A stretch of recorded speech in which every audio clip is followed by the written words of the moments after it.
apple and sycamore and all the rest, pine and vine, but I think the best is a small, quiet tree with shade all around where you can sit on the ground with no other sound. So I love trees and they complete my life. They have given me a roof over my head, food on my plate, and I've given life to my family who I love. A tree is nature, a wise, quiet home for birds to sing. A tree is colorful and welcoming to others. It calls your name if you are sad or calm and need a perfect place to rest. It's just, in a lot of ways, enchantment, especially with my children, watching them climb and climb down and throwing the figs and being able to pick their own fruit. I love that. It's just natural play. It's not a video game. An urban forest is the collection of all the trees and plants and landscaping that's in a community. In Santa Barbara, that includes trees the city owns along our streets and in our parks and facilities, and those trees on private property, whether in the parking lot or in front of somebody's home or in the back of their home. We estimate that there's about 320,000 trees in Santa Barbara. That includes both public and privately owned trees. The city has conducted a canopy cover study and estimated its tree population from that study. The study found Santa Barbara to have roughly 25% canopy cover. Just about anywhere you are, on top of a hill looking down on Santa Barbara or at street level, looking around, you will most often mainly see trees. Trees are a vital part of what makes Santa Barbara special.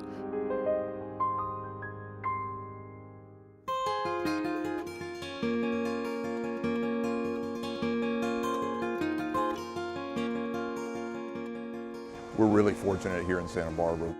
We're living in an arboretum, we're living in a conservatory of the diversity of the world. We can walk out our door and find trees from China, trees from South America, from Africa, from Europe, all over the world, and this really brings the world to our doorstep. The city of Santa Barbara manages over 450 different varieties of trees.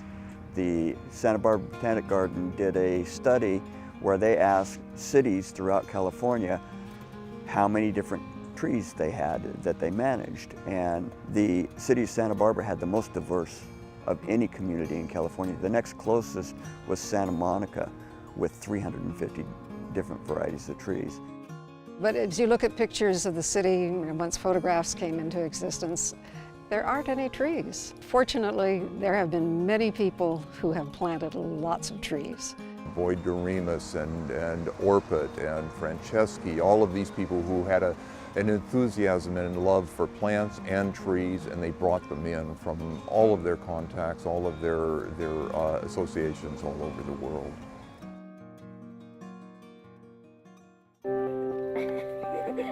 This is a community resource, a natural resource. The benefits it provides those benefits to everyone in the community. And those benefits extend from an economic standpoint to an environmental and a social standpoint. Our urban forest, aesthetically and quality of life, number one. It's what improves our everyday living, things we take for granted. Our shade is something that helps us with pollution. It helps us with noise pollution, light pollution. They're doing a job 24/7 that makes our life livable. It's not just individual trees or plants. Every tree or plant, every part of the urban forest is part of a miniature ecosystem that supports birds and insects and plants and animals. And having a lot of green canopy cover reduces what they call the urban heating effect, and it provides a cooling effect on streets and sidewalks and neighborhoods. There are other things that they do that aren't so easily quantifiable, such as provide the beauty that they surround us with. They've done many studies that indicate where people have trees to look at. Say, for example, if they're in the hospital and they have a tree to look at out their window, they recover more quickly. There's been many studies to show that crime rates are reduced when there's significant trees, so they have a calming effect.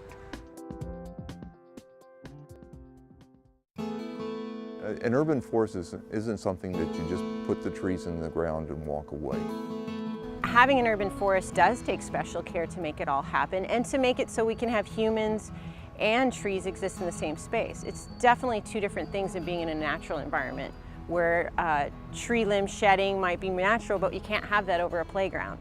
Because the urban forest is not a natural environment, it requires more maintenance and care and management. And for that reason, the city developed an urban forest management plan.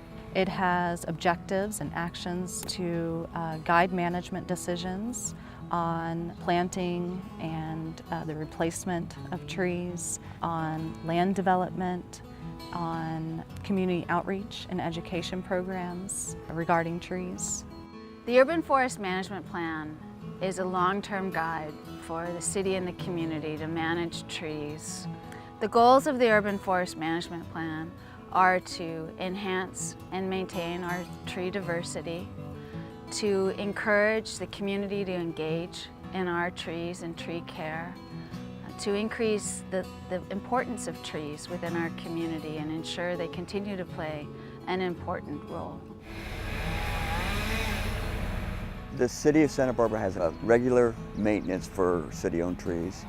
We plant trees in vacant spots when, as budget allows. So we're planning for taking care of the existing trees and planting new ones for the future. And we're doing that in ways that lengthen the life expectancy of the trees that we're required to maintain. City staff takes care of approximately 5,000 trees per year. The other balance of trees is done by contractors. We have 6 full-time staff, aside from myself, that are in the field, pruning street trees, park trees, and trees around city facilities. We do need to pay attention to our plantings, whether it's on private lands or on public properties. We need to replace the trees that are being lost, and we always have a turnover of trees. I think it's important that the community knows how they can help to support the urban forest here in Santa Barbara and what we can do as ordinary people to promote the urban forest and to make sure that the trees that are here are healthy and how we can replace trees that need to be replaced. I think we have a wonderful opportunity to participate in the trees more. I think whether or not it be at the park level with Parks and Recreation or at the neighborhood level, I mean, what a great experience. You can plant a tree and go back to it for 50 years and you know, cross your arms and say, hey, I planted, that's this tree. And one thing that private landowners and particularly residential homeowners can do is care for their trees. So prune them on a regular basis. Consider where they're planted so they're most effective, whether you're intending to shade your house or beautify a garden. Because trees, when they're well maintained, will last a longer time, will maintain their aesthetic value, and they'll also enhance property values and enhance the neighborhood.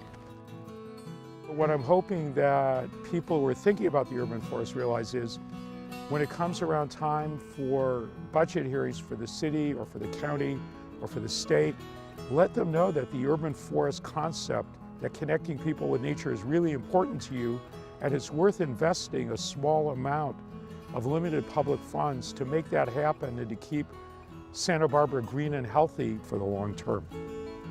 We are so blessed in this community to have the urban forest that we do. I mean, as an arborist, I wouldn't want to work anywhere else in the world. I love it here. I can't believe that I get to work in a city that has this variety of trees, that has citizenry who love trees as much as I do, and has a legacy of investment in an urban forest.